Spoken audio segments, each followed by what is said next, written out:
It's the weekend and you have financial questions that need answering. That can only mean one thing. It's time for Jill on Money, the show that takes the mystery out of your finances. Here's your host, Jill Schlesinger. Welcome. It is the Jill on Money show. This is the program that takes the mystery out of your financial life, even during a health and financial pandemic. We're doing it. We are here to help you navigate these turbulent times. If you have a financial question, if you have anything on your mind and you're worried or you're anxious or you just need general financial help, Mark and I are here for you. We are both CFPs, so that's kind of a bonus. Not a lot of shows where you got CFPs. And usually you get some knucklehead who's giving advice who doesn't know anything. We're knuckleheads, but at least we know something. So if you've got a question, send us an email, askjill@jillonmoney.com. And we are broadcasting from the Capital One virtual studios. Amazing. We have been virtual now for 2 months. So this has been quite a change for us. And we thank Capital One. Capital One, what's in your wallet? But it's also been a time where, all of a sudden you readjust your whole life in so many different ways. It's fascinating. So, 2 months ago, I just went back. I went back to the last time I actually got on a New York City subway, which was on Thursday, March 12th, as I was running to make an evening news shoot downtown. And there was no way to get there in time for the show, so I hopped on the subway. And I remember it was an eerily quiet subway. So, Mark, I probably could have gotten the virus right then, for all I know. I have no idea. Yeah, Mark thinks that out of the four of us, the two couples, that one of us probably has it because all four of us took the subways probably right through like that beginning part of March, right? So this is such a crazy time. We've all readjusted our work styles. We've readjusted how we manage our lives, and we're here for you. So if you need assistance in anything or you just don't understand something going on in the economy, don't hesitate. Give us a holler. We are ready to rock and roll with you. And so, Justin, let's start with Justin because he starts this out from Indiana. Okay, Justin writes, I'm a longtime listener and love your show. Normally, it's a large part of my morning commute. Oh, gosh. Now it's a huge part of my work from home. Okay, Justin says, I'm 40 years old. And people keep telling me that I'm an adult and I should work with a financial planner. Just because you're 40 doesn't mean you're an adult. I just want to be clear about that. Justin has $400,000 in a 401k at Fidelity.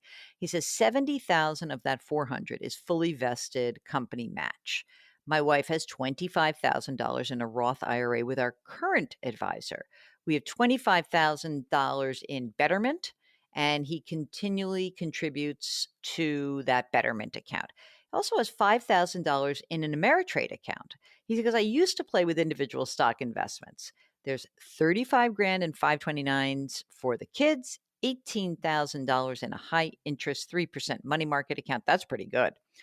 And I have a relationship with a CFP who manages the Roth and the 529 accounts, but recently discovered the Roth IRA he set up for us has high fees, 2.2%. That's interesting. I don't get a good feeling about my CFP because he tends to make us feel bad every time we talk to him.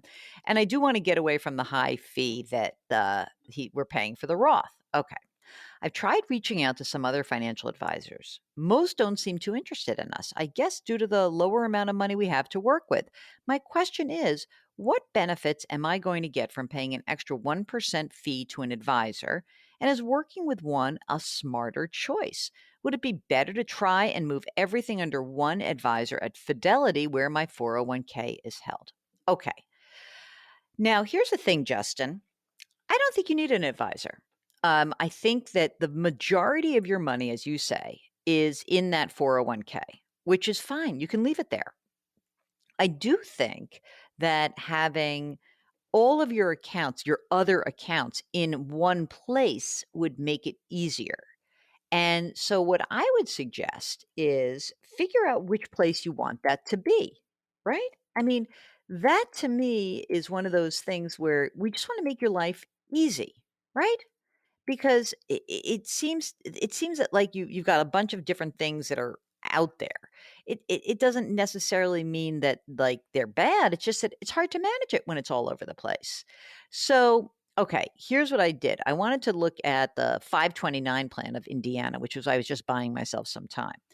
And looks to me like, check it out, Mark. There is a Vanguard inside of the Indiana 529 plan. So there is a bond index, there's a stock index, and a stable value.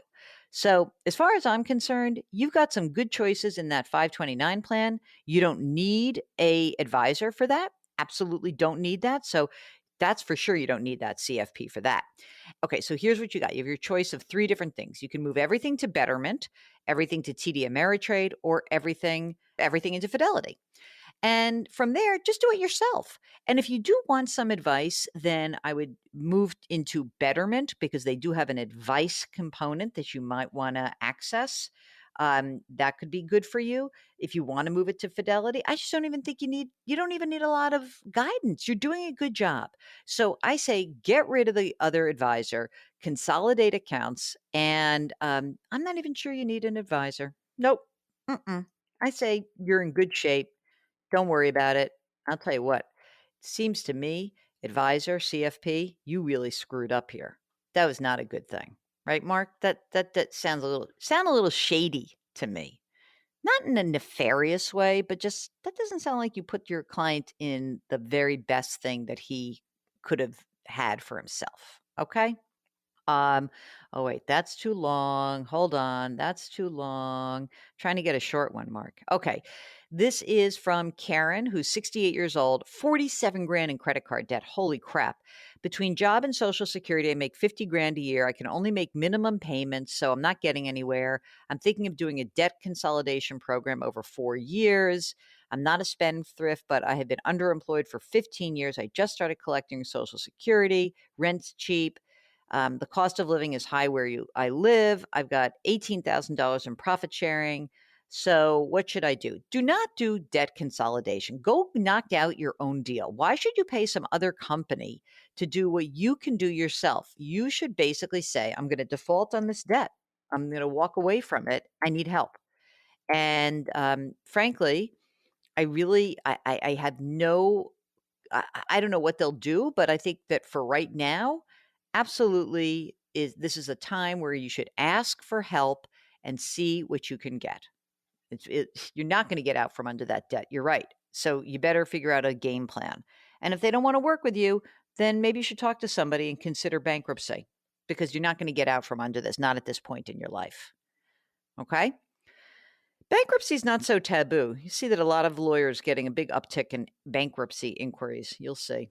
It's going to start happening more and more, unfortunately. Okay, it's Jill on Money. And during the break, why don't you go to the website, jillonmoney.com, and there you can sign up for our free weekly newsletter. While you're there, you can subscribe to our podcast. It's daily, and we call it the Jill on Money Coronavirus Market Update every day, 7 days a week. So check that out at Jill on Money. Subscribe to our podcast. When we return, more of your questions. We'll be right back.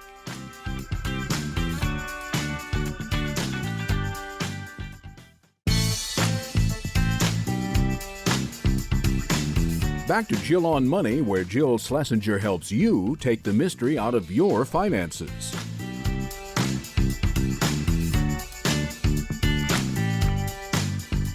You are back. It's Jill on Money. Thanks so much for tuning in. We are delighted that you have joined us this weekend.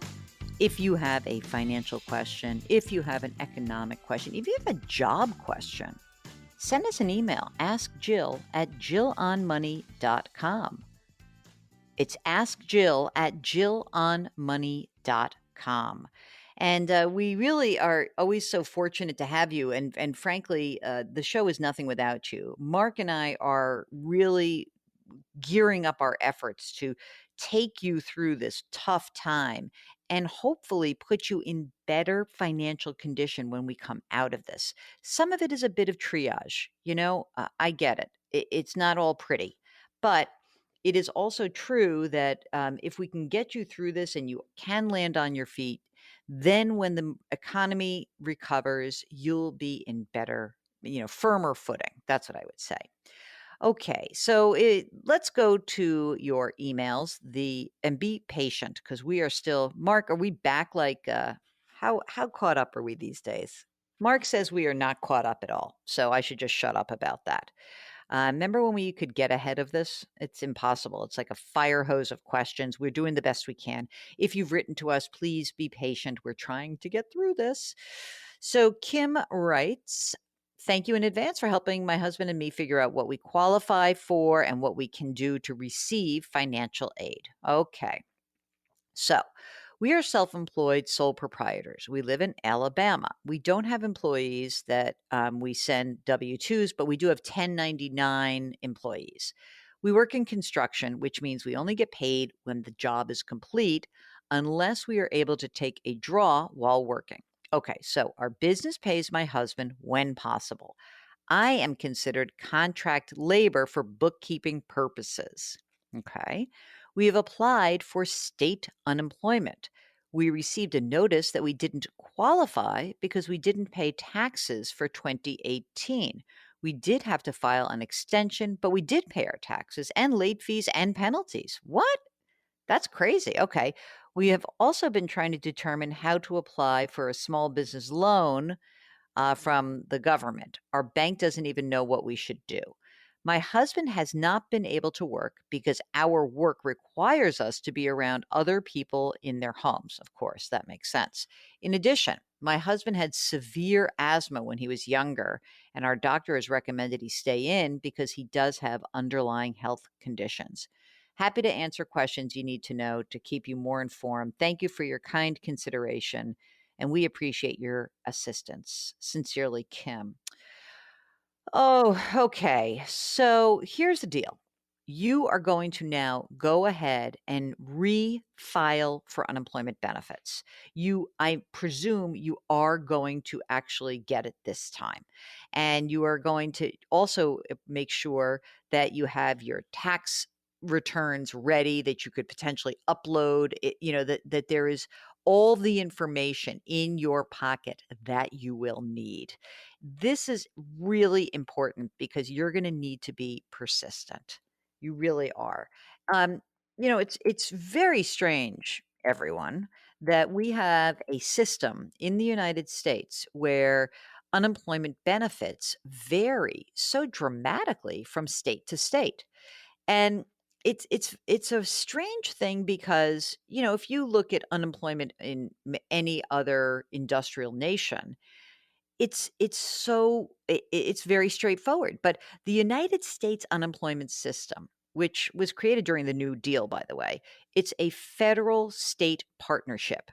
It is not a uniform, nationally determined benefit. So the way it works is the government sets these broad guidelines, very big, right? But states themselves decide on eligibility, benefit amounts, and how long unemployment assistance will last.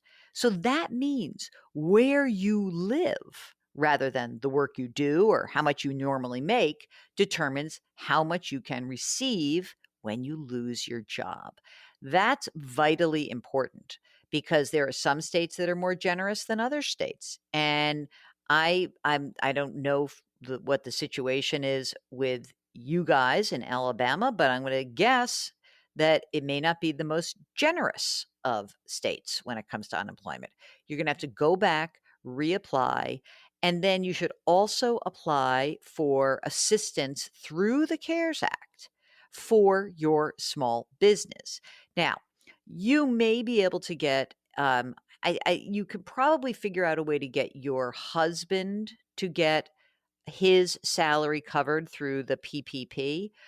You may even get like a small business a loan, an SBA emergency relief loan, and then you also have to file for unemployment on your own work record. It's very time consuming. Bring your patience, bring your ability to hang on a line. But you're going to have to try to do this, Kim. There's no other way around it. So I hope this is helpful. If there are other things going on in your life, please do let me know because it, God, it's terrible. It's all terrible right now. By the way, if you did not get your economic impact payment by direct deposit, if you want, you can use the Get My Payment tool. But if you also have there are some people, if you really, now this is not Kim's situation, but if you are thinking about this, there's also the Economic Impact Payment Information Center for through the IRS, and there is a special tool that allows you to enter your Social Security or your survivor disability benefits or your supplemental security income, any of that, and be able to find out how you can file for this assistance. It's not a done deal; it's not over, but you need to take action for that. All right. That's important. Okay. Next. Okay, and before we go to our break, here's a nice short note from someone whose name I will not try to actually pronounce, but I'm going to call P. Okay. I'm married with two kids. I currently have life insurance coverage through my employer. I am thinking of getting a term life insurance policy for my wife. Is it good to have a term insurance policy from AAA, or do you suggest any other life insurance products? Please advise. This is an easy one because we happen to be sponsored by a company called Policy Genius. So go to policygenius.com and you will find a lot of different providers of term life insurance. I would suggest that you run an analysis on how much coverage you both need because maybe you need insurance for both you, maybe you need more than you have through work, and your wife. So check that out. You can do, there's lifehappens.org, which has a nice insurance calculator, but do go and check out the plans that are available through Policy Genius because you'll get apples to apples comparisons. So that's my suggestion. Of course, AAA is fine. It just may be one of many companies that you should consider. So I like to search for like mortgage rates, term insurance. Those are the things that you can use with online assistance. It's really much more helpful to you. Okay. Hey, during the break, here's a good idea. Go to jillonmoney.com and there you can listen to old shows, or maybe you want to check out the podcast. You can always subscribe to Jill on Money. It's our daily podcast, and you can subscribe to it so you don't miss a single episode. So, if you have a financial question, here's what you need to do. You need to send us an email, askjill@jillonmoney.com, or you can just go onto our website anytime, jillonmoney.com, and there is a contact button in the upper right corner of the site. So you can always hit that while you're noodling around the site. When we return, more of your questions. We'll be right back.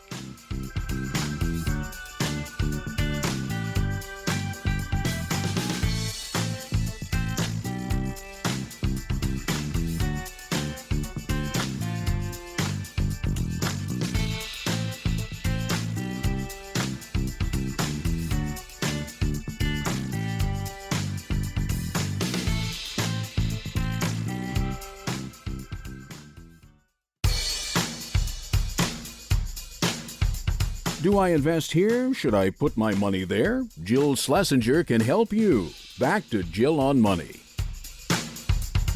You're back. It's Jill on Money, and we are here to try to guide you through this crazy time. So unsettling. That's the other thing. The good news is we know a lot more than we did 2 months ago when we were really starting to, 3 months ago, I guess. I think I did my first segment about the virus. I think actually I did it at the very end of January. And we do know a lot more. I was speaking to a friend of mine who is a doctor, and he does specialize in infectious diseases. And one thing that he gave that made me feel better is he said, well, here's the thing. If you were to get the virus today, we sure do know a lot more about how to treat it than we did 3 months ago, 2 months ago, even 1 month ago. So I guess there is something in that. It still doesn't make me feel great, but okay, a little better. If you've got a financial question, shoot us an email. Ask Jill at jillonmoney.com. And you can always get to us through our website, jillonmoney.com. And there you can also go through all the content that we create constantly. Okay, here is a note from Shannon. She says, I'll try to cut to the facts. I'm thankfully in a more fortunate position, but I really do want to be smart about moving forward. You never can be too prepared. Ain't that the truth? Okay. Shannon says, I have a mortgage balance of $101,000 at 3.25%. It becomes variable in October 2021, so a little more than a year and a half or so. So here's the question, and here's the situation. I'm able to refinance from my current lender um, for $1,100 in closing costs at 3.25% for 15 years. Or I can go with another lender who's got higher closing costs, 2175, but lower rates, 3% for 15 year, 2.75 for 10 year. I currently pay $906 a month. Here's where it gets tricky in my mind. Through my full time job, I am all ready to pay more towards my mortgage, but I have instead saved up for many years. I recently bought, get this, gang, 6 rental properties outright. Oh my God, which should now give me an additional cash flow of $2,500 to $3,000 a month. And that should start kicking in the next month or two. So, do I pay off my mortgage ASAP, or do I take this extra income and invest it elsewhere while I can, maybe buy low and continue my current mortgage or refi with one of the above? I'm 37 years old. I've got 60 grand in savings. I fully fund my Roth every year, and my job offers a 403b. I put 4% in, they match 8%. And she goes, whoo, sorry, I know that's more involved than the average question. I appreciate your input. And then I'll just say, she wrote this. I mean, I'll give you the proof. She says, you are wonderful for providing your services to the world. Thanks so much. Okay. So, first of all, Shannon, kudos to you. Fantastic job. Okay. Really. I think that I look at this in these are two specific questions. So here's the answer to your big question of, do I pay off this mortgage? The answer is no. But with that extra cash flow, what I would do is, instead of just putting 4% into my 403b, I'd kick that up to the maximum. So all that money that you have, let's say it's $2,500 a month, you can put up to $19,500 a year into your 403b. That's what you should do. You absolutely should do that. So that's where the extra cash flow goes. Let's do that first and foremost. Second, the mortgage. Um, I I think that at some point you can basically say to the lender, the folks you're working with, you can say, I've got lots of different options for cheaper rates. Can you tell me what your best rate is? Because I'm not sure you asked them that. And you could say, I've got another 3%. I've got an offer for 1/4% cheaper. Can you make that work for me? I would not actually refinance to a 10-year. I would, if you want, I mean, you really could do a 30-year, I'm sure. So, but then you just run the numbers. You say, how much money will you save every month? Okay. And then you see how many months it will take you to break even on both the current deal and the deal with the other one. That's all. That's how easy it is. So don't make extra payments, and absolutely feel comfortable asking for a better deal from the current mortgage. Okay. Amazing. I'm so amazed. Like, the situation is great. And I think you've put yourself in very, very good stead. Okay. Okay. I just got a note from the from the IRS. I get there, I'm on their distribution list, and basically they're trying to make sure that people get lots of information about filing taxes. Guys, I hate to tell you this, but like a lot of people are saying, "Oh, I'm waiting till the last minute to file my taxes and they're due July 15th." Well, since most people are due a refund, maybe you shouldn't be waiting around. Maybe filing sooner rather than later would make a lot more sense. So I would encourage you to think through why you're choosing to wait till the bitter end if you're actually due money from the federal government. Now, of course, if you owe money, you can wait, but still in all, I wouldn't go crazy here. It's not like you're earning so much money on your cash that you don't want to write the check. So just think this through. Be clear that this is a time where you can maybe take advantage of the government's largesse, but maybe you don't need to. Maybe you want to actually just get that money, get that tax return in. And for goodness sakes, if we haven't learned anything before the pandemic, let me just say, file electronically, file electronically. Now you understand why the whole electronic filing is really going to be useful in the future. It's because that's the way the government gets in touch with you, right? So please don't do these paper returns. It's a total colossal waste of time. And by the way, you're probably in a better position when it comes to identity theft with electronic filing. Okay, now we are going to take a break. During that break, you are going to go to the website, jillonmoney.com, and maybe you're going to buy my book. Maybe you have enough free cash flow that you can buy The Dumb Things Smart People Do With Their Money, 13 Ways to Right Your Financial Wrongs. It's available in paperback and in hardcover, whatever you'd like. Okay, we'll be right back.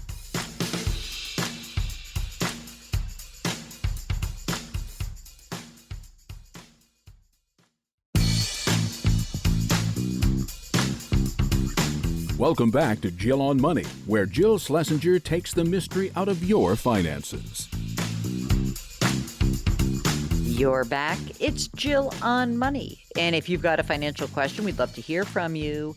Our email address is askjill@jillonmoney.com. And if you're on our website at jillonmoney.com, there's a bunch of things you can do there. Number one, you can sign up for our free weekly newsletter.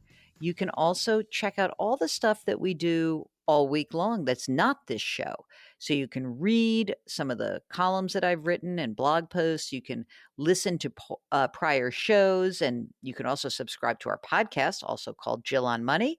And you can watch some TV appearances and check out the resource section. Mark has tons of stuff there. It's really great. So check it out, jillonmoney.com. Okay. Helene writes that she walks every day and listens to the podcast. Isn't that nice? This past weekend, I received a check from the federal government made out to my mother's name, who is deceased, and my name. It had been mailed to my home. I am the executor of Mom's estate, and I'm ready to close it out this month. My question, why? Keep in mind, my mother passed away in October 2018. Her bank account where she received her Social Security checks has been closed since right after she died to open an estate account with my address and me listed as executor. They knew she was deceased. They had no banking information. The address was different than the information they had. No Social Security number on the check. Why no red flags? I'm incensed that there are people out there really hurting and we are sending checks to dead people. I would love to hear your feedback. Yeah, it's a cluster. You know what? And it's because the government's our systems are not linking up very well. So you're right, where one organization or agency understands that there's been a death in your family, the other one, the automatic system generated this check. And the real problem is that because it was all done so quickly, that is really the sort of the key issue, that of course there were going to be mistakes. So it's crazy. Okay, this is from Steve, who says, I'm fairly new to discovering your newsletter and podcast, but I'm faithfully following. I wish I would have done so sooner. Oh, that's nice of you. Thank you, Steve. Okay. Steve says that he and his wife are both 52. They've got 3 kids, all currently living at home. Oh, brother. Our oldest daughter's getting married this October, and she'll be out. She has a bachelor's degree from State University of New York College. She's got a full-time secure position. She's able to manage her student loans and car payment without my assistance, but I'm a co-signer of both. All right, well, that's good. Next, here we go. Son also graduated from a SUNY college with a bachelor's degree. In the spring of 2019, he's unemployed and looking. He has a federal loan, $30,000 with interest rate of 5%, a private loan of $17,000 with interest rate of 9.875%, and Steve himself has the balance of federal parent loan, $61,000, interest of just under 7%. Oh, all right. Here's our problem child as the middle child. Isn't that always the way? Okay. Our youngest daughter is graduating high school. She's been accepted at a SUNY school. She's going to be attending in the fall. We're contemplating taking a federal parent loan in my wife's name to cover 24 grand a year in tuition cost. All right. Let's talk about the parents. They've got full-time secure employment. I'm at $98,600 a year. My wife at $33,000. He's got a 401k, $442,000. He contributes 20% of his salary. He's got a Benny IRA of $52,000, a Roth IRA of $1,000, personal stock portfolio 12 grand. He contributes $3,600 to an HSA. That's all good. I've got a company stock plan that he's contributes $50 biweekly. It's at $2,000. Wife has a TSA, $26,000. House that we reside in has a 15-year mortgage with a monthly payment of $1,234. Principal balance, 91 grand. It comes in, 2031. We also own an additional house, free and clear. They rent it for $850 a month. We do not have 6 to 8 months of living expenses saved in a readily available savings account. I know it's terrible. We need to work on correcting that. We also realize that by not saving early for our kids' education, it's put a hardship on all of us. Okay.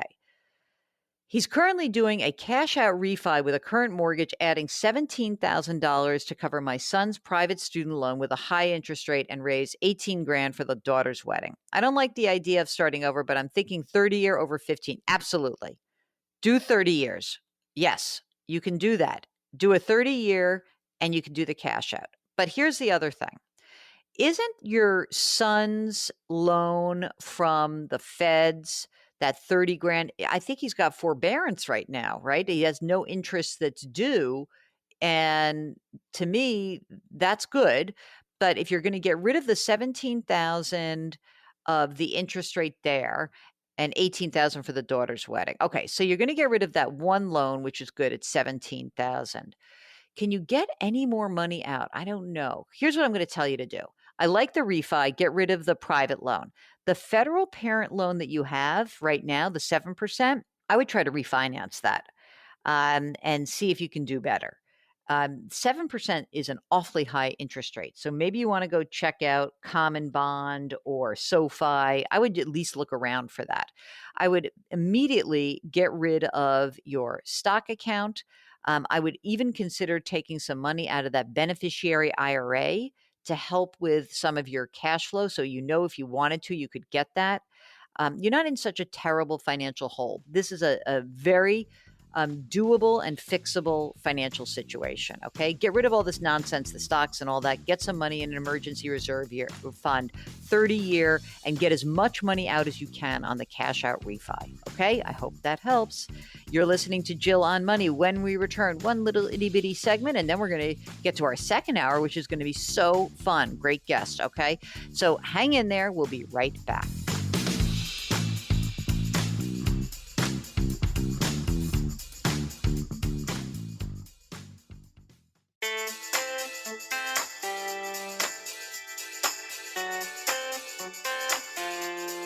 Welcome back. It's Jill on Money, where we are broadcasting from the Capital One virtual studios. Capital One, what's in your wallet? All right, before we take our break in the hour, let's answer Kay's question. Kay, the subject line, where to safely park $300,000. Kay writes, I'm 76 years old. I just sold my home and moved in with my daughter. I need advice about the $300,000 in cash proceeds from the sale. It's currently sitting in my checking account. I have annual retirement income of $48,000, an investment account of $175,000, which I've been drawing down $600 a month minimum distribution for the past 6 years.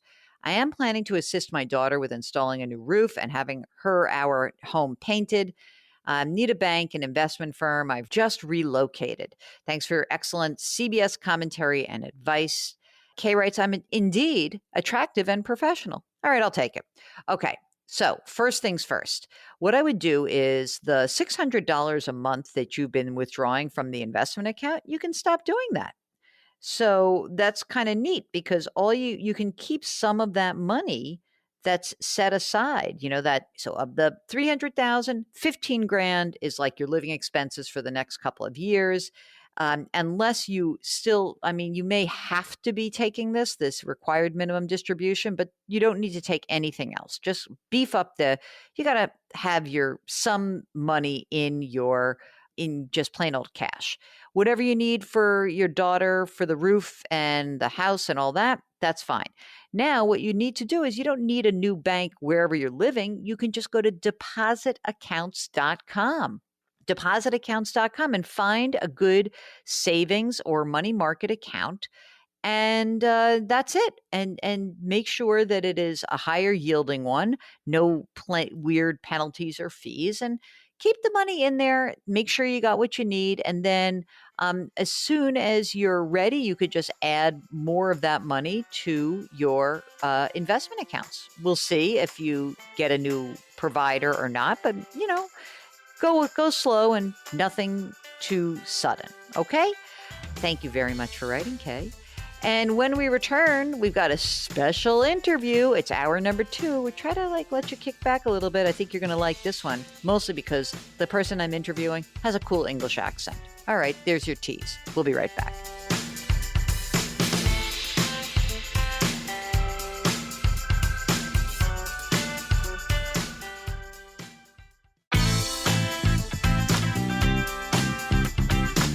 It's the weekend, and that can only mean one thing. You're listening to Jill on Money, the show that takes the mystery out of your finances.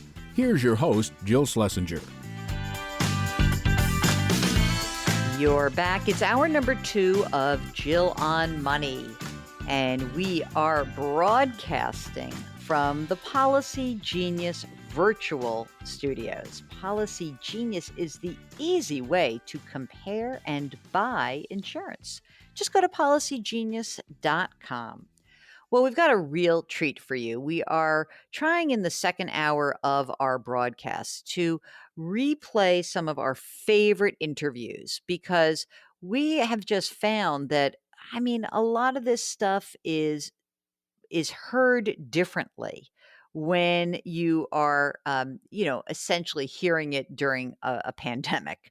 And maybe this is one of those things that seems crazy to do, but I thought it would be really interesting to check out our interview with Tim Harford. He is a senior writer for the Financial Times. He also broadcasts for the BBC. So he's British and he's got a great accent, and we love that.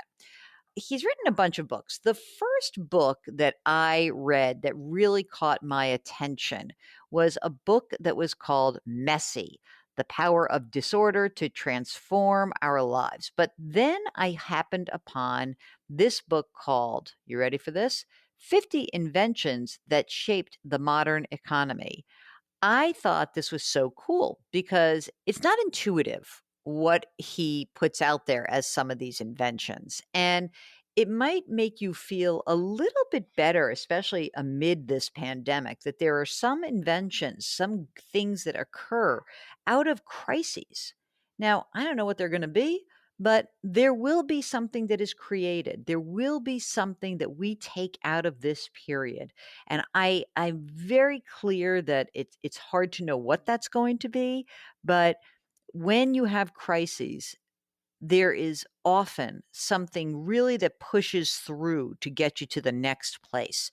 And so maybe that's our hopeful note about presenting this interview to you is that when we look back in time, the things that may not have seemed so important really have become more important. So, without further ado, here is the first part of our interview with Tim Harford. Well, your most recent book, 50 Inventions That Shaped the Modern Economy, is really terrific. And I want to understand why you needed or felt passionate about this project, because there are obviously tons of different folks who've said, hey, here's what's important. It's the light bulb. It's the printing press. What's your take on this, and why did you want to write the book? It actually goes back to The Undercover Economist. I wrote The Undercover Economist because I'd read some wonderful science books, in particular a book called E=mc². And I wanted to convey that same joy and sense of wonder that you get in great popular science writing in economics. And I had the same experience recently reading really cool technological histories. So you go back to James Burke's Connections, which is a wonderful book, Mark Levinson's History of the Shipping Container. Stephen Johnson wrote a book, How We Got to Now. And they describe how objects were invented and how they changed the world. And I thought, this is great. I need to do this for economics, for the subject I love, and explain ideas in economics through the medium of all of these different inventions. It's the best way to tell a story that people will engage with and will understand. And you start with a most interesting topic, number one, the plough. And you write, the plough kick-started civilization in the first place. How did it do so? Well, the plough makes it more effective to grow crops under your control in a particular region. So it sets the stage for agriculture rather than hunter-gatherer societies. But the interesting thing about the plough, it's not just that. It's used to farm cereals, grains. And the thing about grains is you harvest them in a predictable way. Every year you store them in a barn or some kind of storehouse, and then someone else can come and take them. So suddenly you have this setup where there's a fight over the surplus. That means people are setting up armies to protect their own grain surplus or to go and steal somebody else's grain surplus. How do you fund those armies? Well, you have a system of taxation. And so you've got this whole edifice of modern civilization, complex societies, cities, taxation, bureaucracies, the whole thing, all the good, all the bad, and it's all built on the foundation of the plough.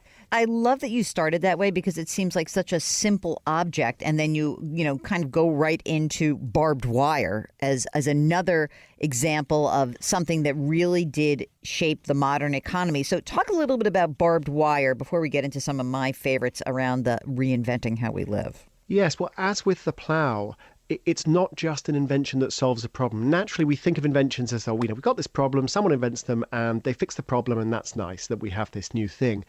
It's never that simple. The plough reshaped societies, and so did barbed wire. Abraham Lincoln, in the 1860s, signs the Homesteading Act. He's trying to shift the economic center of gravity in the United States to the Midwest, away from the South. So anybody who shows up in the Midwest, man, woman, freed slave, if they farm the land and work to improve the land, then that land becomes theirs by right. The government will grant them a title to the land. But that legal title isn't worth anything unless you can protect the land from roaming cattle. And there's not enough wood in the great American prairies to build fencing. So suddenly you have this urgent need for fencing materials. And there's this buzz of innovative activity in the Midwest. People know this is a problem. People are trying to solve the problem. And a few years later, a man called J.F. Glidden of DeKalb, Illinois, comes up with recognizably modern barbed wire. And it solves this huge problem for the settlers. But of course, it creates a terrible problem both for the Native Americans and for the old-time cowboys. So as with many of these inventions, they create winners, but they also create losers. In the winners and losers category, I just want to note that you put Google search in there, and I want to get to that in a second. And also later in the book, you have the iPhone, but you don't have, say, the personal computer. Now, what's the distinguishing feature of Google search or the iPhone that, say, a personal computer that, you didn't say, okay, Microsoft Word or whatever you decided. But what made those two things get in, but omitting a personal computer or even software associated with it? Yeah, it's a fair question. So it's worth clarifying what the project is. It's not, these are the most important 50 things that I could think of, because that would be quite a predictable list. Instead, what I wanted to do was to tell 50 great stories and to hopefully teach lessons with each story. So some of these essays, they're almost, some of these chapters, they're almost like parables. You're learning something about, say, how a technology can reshape the income distribution, or you're learning something about the importance of global supply chains. Sometimes the points are very silly and fun. So with the iPhone, the point I wanted to make was that a lot of the underlying technology is government-funded in military technology. Siri was originally a military application. So with each case, is there an interesting lesson to convey? Is there an interesting story to tell? Is there a surprise? So yeah, the steam engine's not there. The car isn't there. The personal computer isn't there. It's not because they're not important. It's because there were more intriguing stories to tell. We'll get back to our interview with Tim Harford in just a minute. Hey, during the break, why don't you hop onto our website, jillonmoney.com, and there you can sign up for our free weekly newsletter. And there you can listen to old shows, or maybe you want to check out the podcast. You can always subscribe to Jill on Money. It's our daily podcast, and you can subscribe to it so you don't miss a single episode. Go there right now, jillonmoney.com. We'll be right back.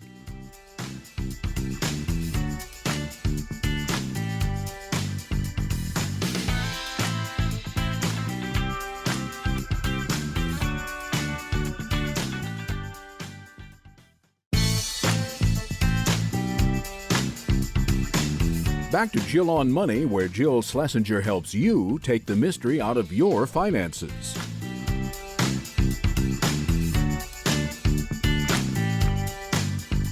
You're back. It's Jill on Money. If you've got a financial question, if something's going on in your financial life, you need some guidance, please don't hesitate. Send us an email. It's askjill@jillonmoney.com. For this hour, we are replaying one of our favorite interviews that we conducted a few years back with Tim Harford. He's a writer for the Financial Times. He writes The Undercover Economist, and he also broadcasts for the BBC. He's got this great book that came out a few years ago that we loved called 50 Inventions That Shaped the Modern Economy. And so we dive in right here and start talking about what one of those big inventions was. I love the story about the elevator because I have a slight fear of elevators. And someone just told me a funny story about using the elevator as a way to think about driverless cars, right? And they said, well, when we had elevators in the beginning, it was a really weird concept. And there was an elevator man working it and would use this control. And then when it was the automatic elevator, they still kept the elevator man in there as the illusion that somebody knew how to actually drive this thing up and down, and that made people feel better. So this scientist basically said to me, we kind of want to do the same thing with driverless cars. We want people to know that they're really safe, but we have to give them something to show them that they're really safe, and they're not sure what that would be. So I want you to talk a little bit about the elevator and why that's in the book. It's an interesting question. And funny enough, if I can drop names for a moment, Please. I recently interviewed Garry Kasparov. Garry Kasparov, the great chess player, famous for battling Deep Blue, the chess supercomputer. And he was talking about automation. He said one of the things that triggered automatic elevators, after decades, they had the technology for decades, there was an elevator strike. So the elevator operators went on strike in New York City in protest at something or other, which of course is a crisis because you're trying to get to the 70th floor of the Empire State Building with no elevators. And so that was a tipping point in persuading people that maybe they could push their own elevator buttons. One of the reasons I love the elevator is because it's one of these everyday inventions. And really the invention is the elevator brake, by the way. We've had elevators for centuries, but no one would get in them until you had a brake invented that makes them safe. So the reason I've got the elevator in there is it's one of these inventions that we just take for granted. Nobody thinks about it, apart from a few people like yourself who are a little nervous, and you shouldn't be nervous because they're incredibly safe. But we take them for granted and we don't recognize what an amazing feat of engineering they are and what a useful technology they are. So the way to think about this, if you take a big building, take the Empire State Building, or take the Sears Tower in Chicago, now the Willis Tower, you imagine slicing that building into single stories or double story buildings and distributing those in parking lots all over New Jersey. And think about the amount of driving that you'd have to take to get between these different buildings, and how much parking would be devoted to the automobiles in those parking lots. And all of that is saved because you can stack them all up in this huge tall tower, connect them via elevators, which are super efficient, by the way, because they work with a counterweight. And then, of course, you have the subway coming in underneath. And I mean, it's a tremendously environmentally efficient way of housing people and of providing office space for people. And I mean, it's not as though people living in New York are thinking, well, this is a frugal environmental community. I mean, it's one of the richest places on earth, but it's also very environmentally friendly. And it is largely because of the elevator. On the cover of this book is an air conditioner, and I've been known to run around the world saying the air conditioner is probably the best invention of the 20th century. It reshaped the world, the air conditioner. So this was originally developed for the purposes of controlling humidity in color printing shops. So you have to put the paper through the printing press several times with different colored inks. And if the paper, because of the humidity, grew or shrank even a fraction of an inch, it would just look terrible. So you had to control the humidity. And that's why the air conditioner was originally developed. And then pretty quickly, people realize, it's a lot more comfortable in the room where the printing presses are. And so you start to have things like the summer blockbuster at the movies, the shopping mall. Originally, they take off because this is a place where you can go where it's oppressively hot and humid outside, but you can go indoors and air conditioning is provided. Of course, now we have air conditioning in our homes if you live in that particular part of the world. And I mean, there's a wonderful piece by the writer Stephen Johnson on the air conditioner, who he says that the air conditioner elected Ronald Reagan. It shifted the center of gravity back towards the South. States like Florida and Texas, as more and more older people filled these states, they became Republican voters. They wouldn't have been there if it hadn't been for the development of air conditioning. I would take that a step further and reflect on the global trends as well. You think about these economic powerhouses now in places such as Dubai, Singapore, Shanghai, huge skyscrapers. These big glass skyscrapers, completely unfeasible in hot weather unless you have air conditioning. Tim, should I feel guilty that I am poisoning the world because of my love of air conditioning? Well, we all need to take steps on that, because all of these wonderful inventions, well, many of these wonderful inventions that I describe in the book consume energy. And most of the energy at the moment that we produce comes from fossil fuels, and that emits carbon dioxide. And that's contributing to global warming. And of course, the air conditioners themselves, their exhausts are warm. So that warms the cities that they're located in. So that intensifies the effect. So, we need to do something, but often technological progress can help. The great thing about the air conditioner, it's mostly used in very hot, sunny places. So that does at least open up the potential for using solar power to run some of these units. We don't have the same thing here in the UK where I live. Peak electricity demand is 5 o'clock in the evening in December. And I can assure you, and I'm sure you know this from your own experience living in London, there's not a lot of sunshine at 5 o'clock on a December evening in the UK. We're quite far north. So, there's always hope, but we can't take these environmental problems for granted and just assume they'll solve themselves, because they won't. Okay, I want to go into inventing the wheel, because what you don't probably know is that I am one of the biggest fangirls for index funds. And so I was delighted to see that number 45 on the 50 inventions that shaped the modern economy was none other than the simple and beautiful index fund. Can you please explain why it's included in the book? Yes, I mean, because I am an economist, there are various inventions that more technologically minded people might have omitted. So for example, I discuss the invention of paper money and the invention of insurance. But the index fund is one of my favorites. I'm a big fan of index funds as well. One of the reasons why I love this is because it's an example of, a rare example of an academic idea leaping out of the pages of the textbooks, the peer-reviewed journals, and taking shape in real markets. There's a technical term for this, by the way. It's called performativity, where economists are studying markets and then suddenly the markets themselves are changed because the economists are studying it. And the index fund is, I think, one of the most benign examples. Paul Samuelson, Nobel Memorial Prize winner, advisor to John F. Kennedy, one of the most influential economists of the 20th century, issued a challenge to fund managers. He said, most of you guys should quit. You can't beat the market. Oh, and by the way, somebody should start a fund that just tracks the market because it doesn't exist. I mean, this is as recently as the mid-1970s. It's not that long ago. No index funds. And a gentleman called John Bogle, most famous for his fund Vanguard and his organization Vanguard, he reads Samuelson's work. He's been thinking along those lines himself. And he says, okay, I will set up an index fund. And of course, he's just laughed out of Wall Street. People just think the whole idea is ridiculous. Slowly but surely, index funds have caught on.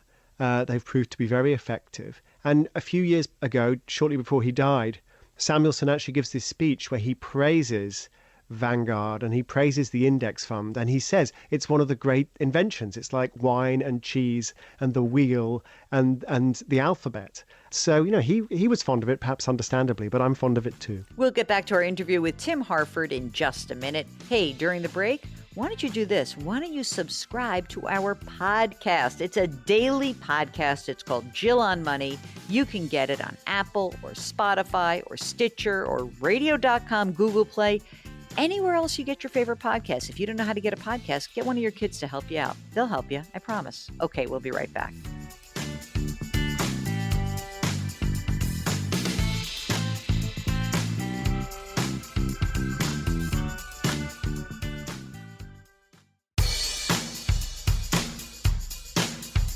Do I invest here? Should I put my money there? Jill Schlesinger can help you. Back to Jill on Money.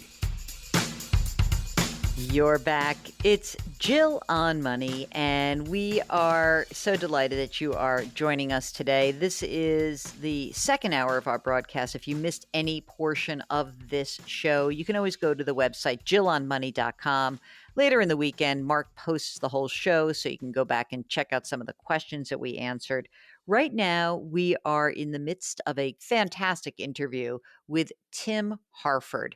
And he writes the Undercover Economist column for the Financial Times. He's written a number of books. The one that he had just published when we spoke to him was 50 Inventions That Shaped the Modern Economy. But previously, he had written a book called Messy, The Power of Disorder to Transform Our Lives. Here's more of our interview with Tim Harford. I love this book. So let me just tell you, everybody, that I read this book because someone gave it to me and said, you are so obsessive about your email inbox. You need to read this book, Messy, by Tim Harford. And the subtitle is The Power of Disorder to Transform Our Lives. I love the premise, which is essentially, you know what? You want to be all tidy. And in fact, some messiness is good. You begin the book with a story about Keith Jarrett, which I would love for you to recount. It is an astonishing story. So the story begins late January 1975. This young German girl, she's 17 years old, Vera Branders, she has managed to get herself somehow in the position where she is the youngest concert promoter in Germany because she loves jazz. She just wants more jazz. So she has persuaded, at this tender age, the Cologne Opera House, which is a huge venue, to host this late night concert by the American jazz pianist Keith Jarrett. And he's going to show up, he's going to sit down at this piano, and he will just start improvising. No sheet music, nothing. It is a sellout. 1,400 people are going to watch this concert, which is big even by Keith Jarrett's standards. He's never played solo. He's played with people like Miles Davis, but he's never played solo in front of such a big crowd. And when Vera Branders brings him on stage to introduce him to the piano just a few hours before this concert, he takes one look at it and immediately he knows there's a problem. He plays a few keys and he comes over to Vera Branders and he says, I'm not playing. I am not playing. If you can't get a new piano, I can't play. And there'd been a mix-up at the Opera House. They had brought up a rehearsal model. It's out of tune, the pedals are sticking, felt is worn away, so it sounds harsh and tinny. And it's too small. It's not even loud enough to fill the arena. But it is 1970s Germany, late on a Friday afternoon. Everyone's gone home. There is no way to get a new piano. And so Vera manages to find a piano tuner, and it knocks it into some kind of shape, but it's still a terrible, terrible old instrument. And Keith doesn't want to play, but he realizes that when these people come, these 1,400 people are going to show up, they're going to tear this girl apart if he doesn't play. He just takes pity on her and agrees to play. And when he, later that night, walks onto the stage, when he sits down at this unplayable piano and begins, he is not prepared for what's about to happen. Nobody is prepared for what's about to happen. It's a masterpiece. It is absolutely a masterpiece. And it became a best-selling album. It was recorded because Keith Jarrett wanted documentary evidence of what a terrible, terrible concert sounds like. But he didn't get this terrible concert. He got this masterpiece because all of the adjustments he had to make while he was playing the piano, avoiding the upper registers, well, that puts you in the middle of the keyboard. It's soothing and ambient, but you're having to hit the keys really hard because the piano's so quiet. So there's this dynamism about the way he's playing it, but he's also playing this very, very soothing tones. It just makes the whole thing electrifying. And so that's the beginning of the book and the discussion of why, when we're knocked off course, when we have to work with difficult people, when we have obstacles or distractions in our way, why so often does that actually raise our game? Because it is by no means unique to Keith Jarrett. I mean, he's a great talent, but the same thing, basically the same story, could be told about commuters on the London Underground. There was a London Underground strike a few years ago. A lot of commuters had to rejig their commute. Some of the tube trains were closed, some weren't. Some of the stations were closed, some were open, but people could still travel on the buses and so on. And so commuters just adjusted. 48 hours later, the strike's over. And we've got really good data on this. Tens of thousands of people never went back. So the strike made them realize they'd been getting it wrong their whole lives. They had been commuting to work wrong for decades. So this interruption of randomness and disorder very often sparks a problem-solving response. And that's partly what Messy is all about. And I also love the chapter about improvisation because, many people will say to me like, oh, you're on the radio or you're on your podcast or you're on TV and you improvise. And I think of something that is in the book, which is you're saying that careful preparation is essential, but and I'm quoting, there are also times when it makes sense to embrace the messy process of improvisation. I just thought of it because I was doing a TV segment and it was about Toys R Us going bankrupt, declaring bankruptcy. And in the middle of the segment, one of the anchors asks me about a completely different topic. I mean, really, totally different topic, the Equifax data breach.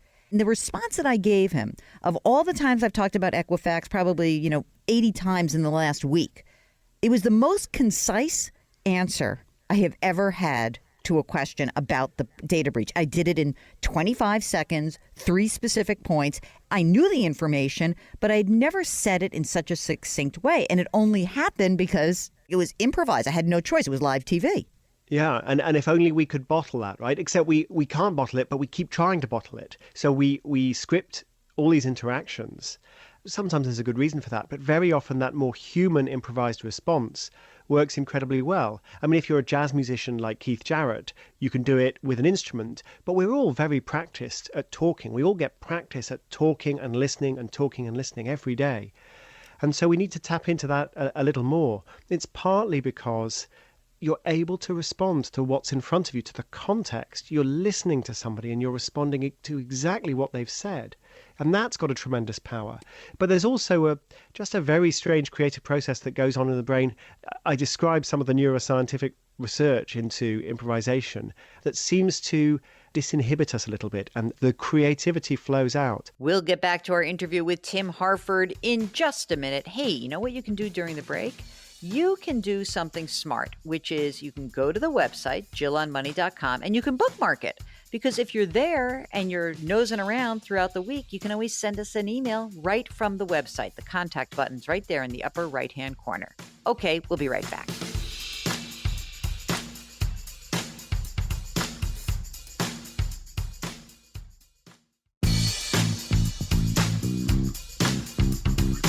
Welcome back to Jill on Money, where Jill Schlesinger takes the mystery out of your finances.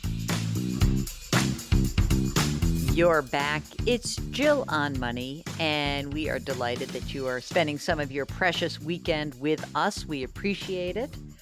If you've got a financial question, just send us an email. It's askjill@jillonmoney.com. You know what you could do, by the way, while you are maybe at home or find yourself with a little extra time? Now might be a really good time for you to start banging out some of your financial calculators. Wouldn't that be a smart thing to do? For example, you could go to a free calculator that is offered through the AI CPA website, which is a very good one. There's the Choose to Save Ballpark Estimate, also a free one.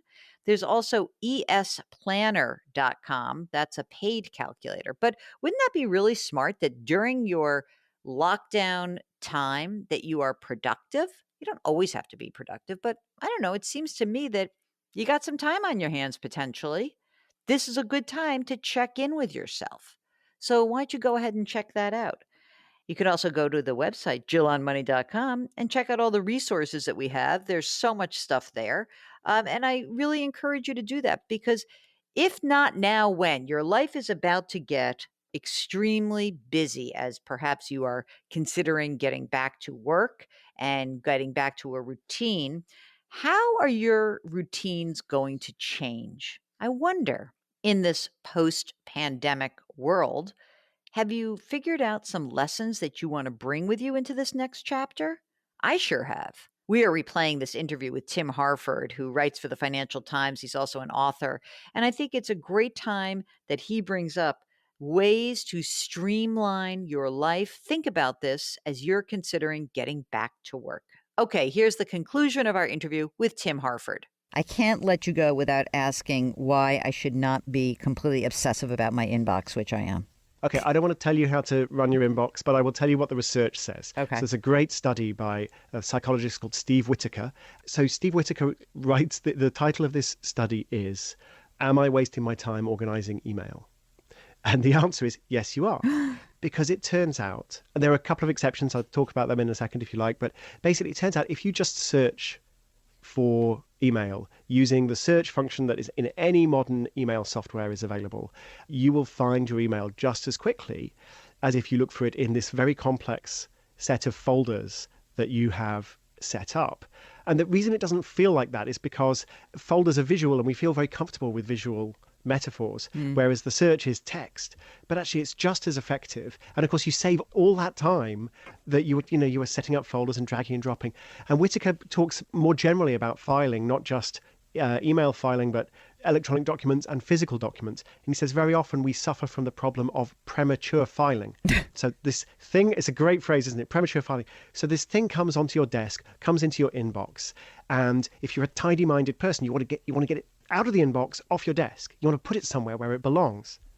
But you don't know where it belongs because you don't have a context. You don't quite understand, is this going to be super important? Is this going to be the first email in this long, is this huge project? Or is it just going to be something that will be forgotten by 2 o'clock this afternoon? You don't know. And so if you try to file it too quickly, what tends to happen is, it will go into a folder and then there'll only ever be one email in that folder and you will have no idea where it was. Whereas if it stays in your inbox, or alternatively, if you just quickly type out a response and archive it, you probably never need to search for it again. But if you do need to search for it again, you'll find it. So that is the way I now try and deal with my my email. I should say there is an exception to the rule. If there's a very clear structure to the email already, then it can help to put it in a folder. So if you're working in accountancy or tax preparation, right, and all the documents that come in, you know exactly where they belong, fine, have a folder, put them in the folder. There's nothing wrong with that. But very often it's much more generic. So for me, if I have a particular event, I'm going to speak at a book festival, I'll set up a folder for that event. Right. And I'll drag everything into that folder, and then when the festival's done, I can just archive the whole folder. But in most cases, I'm just reply, archive, reply, archive. I'm quite happy to get to nothing in my inbox, but what I don't want is this huge collection, this forest of folders, because it's not actually helping. So I have a little method that I developed a million years ago, and I call it the 4 Ds. So when I have an email, so it was do now, like I actually have to respond to this. This is breaking news. Someone wants me on the radio. Do now. Next one is delay, where basically I don't do anything. Delegate. Hey, I'm sending it to Mark, the producer, who's going to make sure that we get connected with Tim Harford. Or dump it. I am an obsessive dumper of emails. Like I literally just delete as much as possible. And I think that I have to get more comfortable just saying, like, I don't have to do that all the time, because that's a waste of time in and of itself. Well, I don't know. I'm with you. I'm quite happy with the deleting. Just throw the stuff in the trash. What I'm against is the excessive attempts to organize it. Okay. So what you're describing sounds to me perfectly fine. It's funny because people contrast my book Messy with the famous Marie Kondo book, The Life-Changing Magic of Tidying Up. And they're like, oh, you guys are you're like opposites. We're not opposites at all. I think Marie Kondo's right about loads of things. But the thing is, she says very early on in that book, if you want to tidy up, forget organizational systems. Forget filing cabinets, forget, sort of vast closets and wardrobes. That doesn't work. The only thing that works is to just have less stuff. That works with your inbox as well. Like if you're willing to delegate it or dump it, fine, no problem at all. It's when you create these very elaborate structures, file everything in these elaborate structures, and then tell yourself that you've done something. You haven't done anything. You've just concealed the problem underneath an organizational system that won't work. So I think you and I, we're on the same wavelength here, and maybe Marie Kondo as well. Thanks so much to Tim Harford. Once again, this was an interview that we conducted a few years ago. We are rebroadcasting these kinds of interviews that I think are really enriching. Okay, we're going to finish up the show in just a minute. Stand by.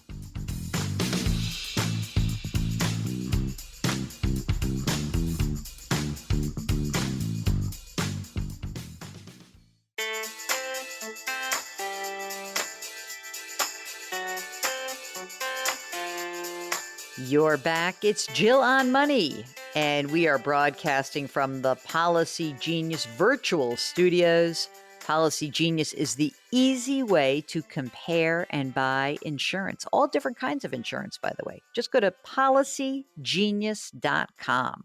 Before we finish the program, let's take one last email. This is from Melissa, who says, I've just started listening to your show a couple of months ago, and I'm finding it helpful, especially during these crazy economic times. Thanks for adding more coronavirus-related episodes to help us through this period. Here's a question. I hear you advocate for making the minimum payment on one's mortgage rather than driving to pay it down or off early. Is this pandemic-specific guidance, or have you always felt this way? Can you shed some light on why? And then I'll just give you she and her husband bought a home in Seattle when the market was low. It's more than doubled in value. They still owe a couple $100,000 on a mortgage. They've been making extra payments to get debt-free. I'd love to understand your thinking on minimum mortgage payments as we evaluate whether to continue or adjust it. Okay, so here's the thing. I've always felt this way. I think that paying down really cheap mortgages can rob you of opportunity in the future. Now, if you are in a different kind of situation, I'm going to give you the example. Let's say you and your husband are maxing out your retirement plans, to the federal limit. You've got a bunch of money saved. You got money in non-retirement assets, and you just have tons and tons of cash flow, and you wonder whether or not paying down the mortgage is worthwhile. I mean, that's a luxury. You could, but the better way to look at it might be this. If I haven't done all those other things, am I robbing myself the opportunity to fund various goals? Should I be putting more money into retirement? Should I be having more money in my liquid savings? Am I saving for college education? The lower the mortgage payment, the more flexibility you have in your cash flow. And that's the basic premise. So if you gave me a few more details about what's going on in your life, Melissa, I might have a different opinion, but that's the general gist, that you can use your money to fund future goals rather than just being debt-free, at which point it may be great not to have the payment, but you have an illiquid home and you can't just take your den into the bank and say, I got to pay some bills. Okay? All right, that's it. That's the program. Thanks so much for listening. Do please be careful out there and continue to distance socially. Continue to wash your hands, wear those face masks, and be nice to each other, please. Okay, we'll see you next week. Thanks for listening.